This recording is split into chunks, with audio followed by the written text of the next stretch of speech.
My favorite feature in our game has to be light and shadow gameplay. It's all dynamic, it's always there. When night rolls around, if you stick to the shadows of the building with Naoe or Yasuke, you can sneak past a whole lot of guards, surprise them, get to the core or where you need to go, and then take them out from there. With Naoe, you have ways to just extinguish lights if you want to. You can throw shuriken at them to break them, and there's a servant or a guard patrolling nearby and they notice that this light is off where it should be on because it's the night, they will actually go there to turn it on, and it's a very good way to get the job done this way. You do really feel like a shinobi, and that's super cool. Something I really like in Assassin's Creed Shadows, it's our dual protagonists. Each time I switch, I really feel they are different, both in terms of gameplay, but also how they look, how they feel when you play with them. Even if I really like stealth and I play with Naoe, sometimes I just want pure action, so I switch back to Yasuke and it feels like a different game in a way.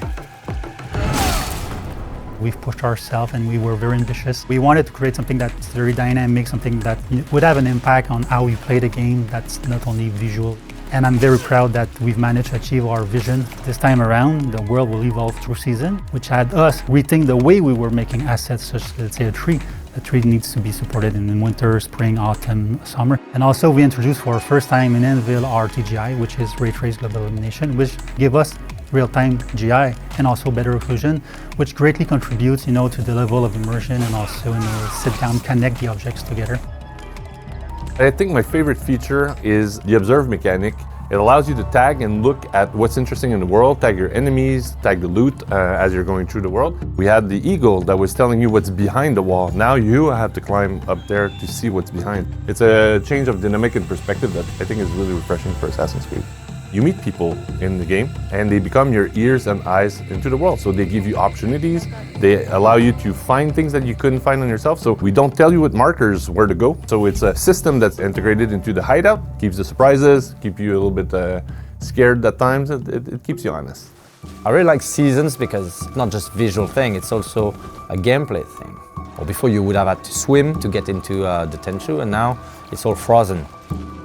You have bushes that you can hide in it in the spring and summer, and you can't in the winter. The leaves are gone and so on. This is something I really like. Walking on the roof, you have icicles falling if you're not careful, and that can warn the guards around you.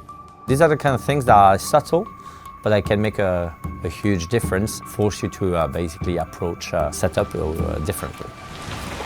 Okay, I'm a fiend for animations. I love animation details. And I think my personal favorite is there's like a long chest.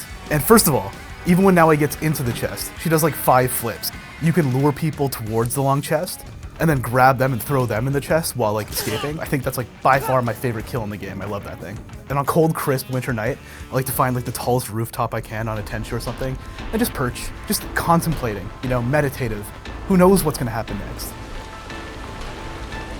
Our protagonists, the characters, I am so excited to hear people, how they feel when they live this journey that the entire team had just poured their hearts into. I think there's so many great emotional moments to connect with, and I really hope that it leaves players as excited about the era and the story as we feel, because there's a lot of heart in what we've done. Thank you. I can never repay your kindness. But now, I have a different debt to settle.